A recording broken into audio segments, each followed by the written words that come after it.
내 아들아, 완전한 지혜와 근신을 지키고 이것들이 내 눈앞에서 떠나지 말게 하라. 그리하면 그것이 내 영혼의 생명이 되며 내 목의 장식이 되리니 내가 내 길을 평안히 행하겠고 내 발이 거치지 아니하겠으며 내가 누울 때에 두려워하지 아니하겠고 내가 누운즉 내 잠이 달리로다. 너는 갑작스러운 두려움도 악인에게 닥치는 멸망도 두려워하지 말라. 대저 여호와는 내가 의지할 이시니라. 내 발을 지켜 걸리지 않게 하시리라. 아멘.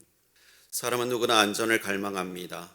그래서 보험을 들고 적금을 들기도 하고 건강을 관리하는 모든 여러 가지 일들을 하기도 합니다.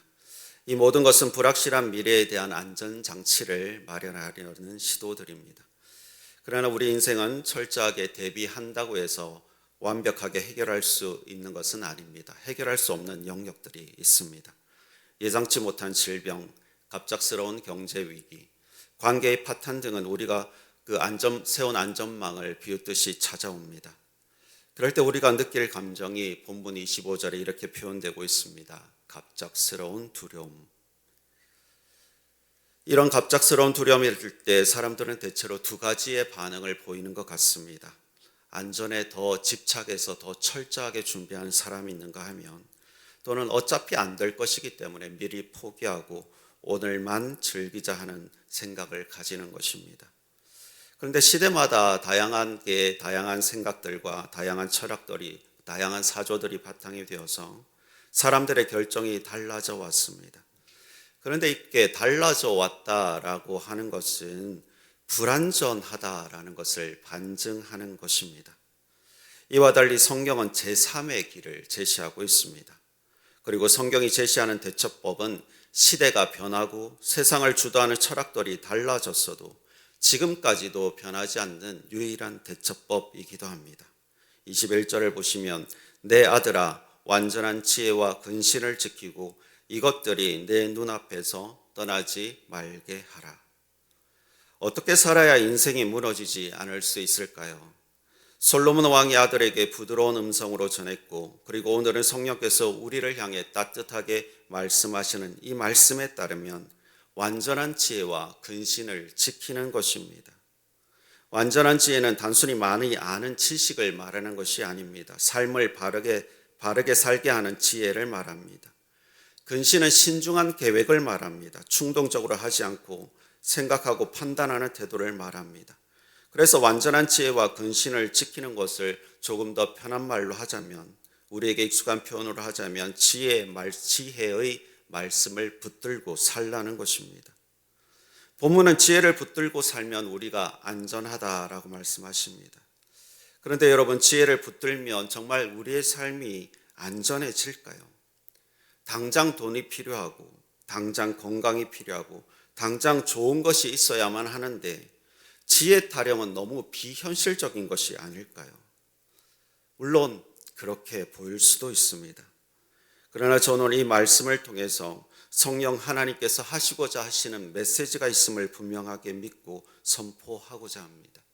지혜를 가지면 삶이 안전해진다고 말입니다. 그러면 지혜가 어떻게 우리의 삶을 안전하게 만들어 줄 수 있을까요? 지혜가 실제로 우리의 삶에 유익이 있는 것일까요? 본문은 이렇게 대답하십니다. 첫 번째, 지혜가 영혼을 살리기 때문에 우리가 안녕할 수 있다는 것입니다. 22절을 보시면 그리하면 그것이 내 영혼의 생명이 되며 내 목의 장식이 되리니 말씀하고 있습니다.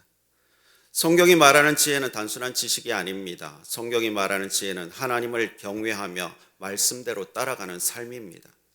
세상에 지식이 많습니다. 그렇다고 지식이 많다고 해서 인생이 안전해지는 게 아니잖아요.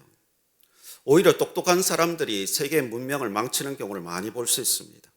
언젠가 이런 영상을 한번 봤는데 이단에 빠진 사람들의 인터뷰를 본 적이 있습니다. 그 인터뷰한 분들 중에 의외로 고학력자가 훨씬 많았습니다.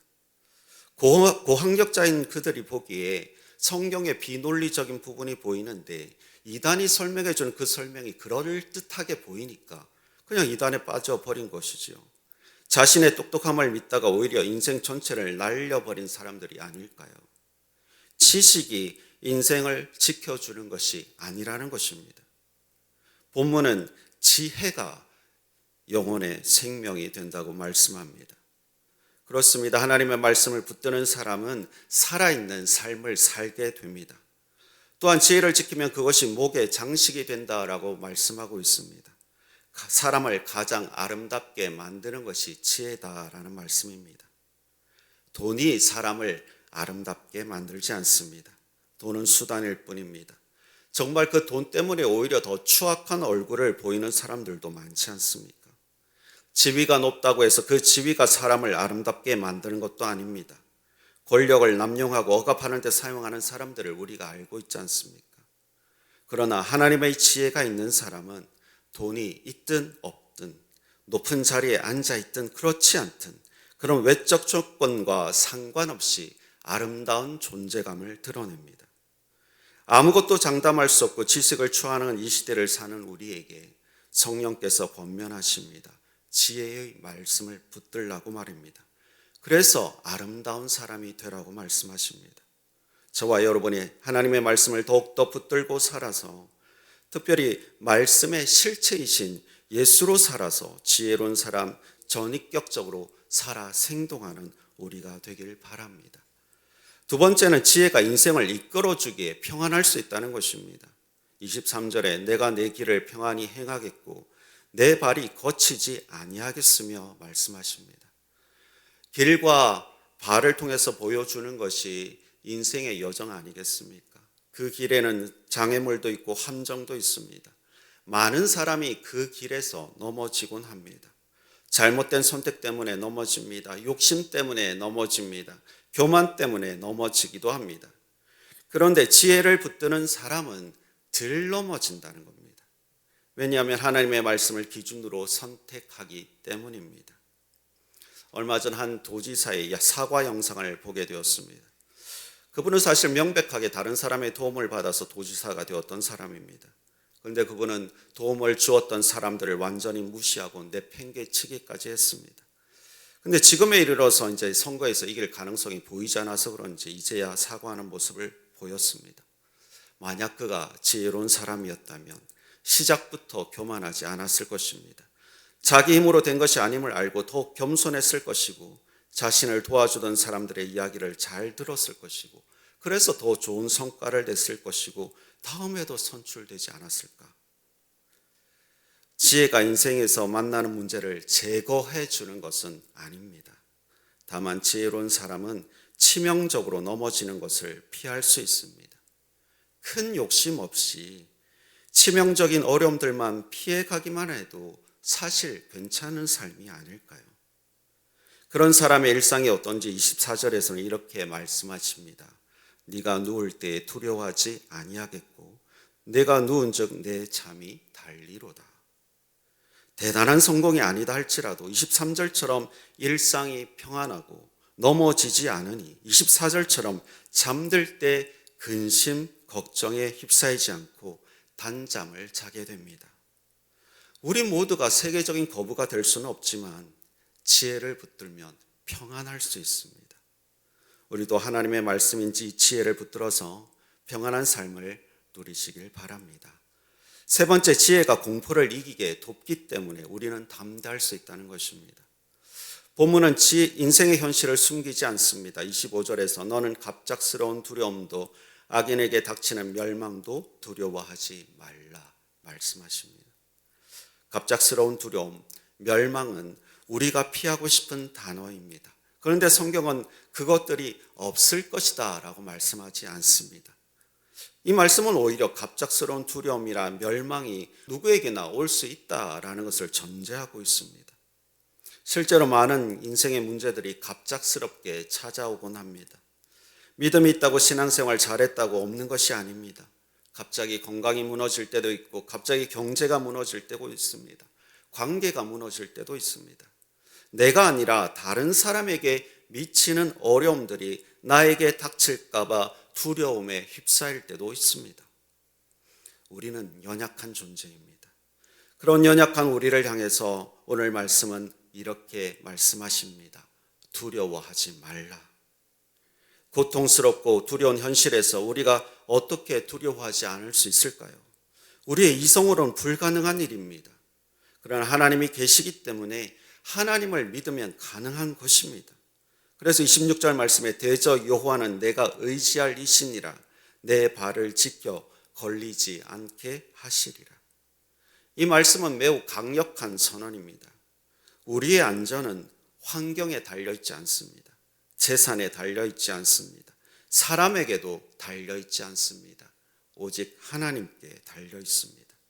하나님께서 어떻게 하신다고 말씀하십니까?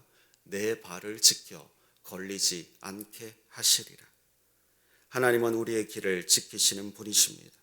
이 믿음으로 우리가 담대하게 하루를 더 살아갈 수 있기를 소망합니다. 오늘 본문은 진정으로 평안하고 안전한 삶을 어떻게 얻을 수 있는지 말씀해 주셨습니다. 지혜를 붙든 사람은 무너지지 않고 지혜를 붙든 사람은 영원히 살아나고 삶의 길이 안전해지며 두려움 속에서도 담대할 수 있다라고 말씀하시면서 그 이유를 단 하나로 제시하셨습니다. 여호와는 내가 의지할 이시니라. 여러분, 사람을 의지하면 흔들립니다. 돈을 의지하면 한순간에 무너집니다. 환경을 의지하면 두려워집니다. 그러나 하나님을 의지하는 사람은 무너지지 않습니다.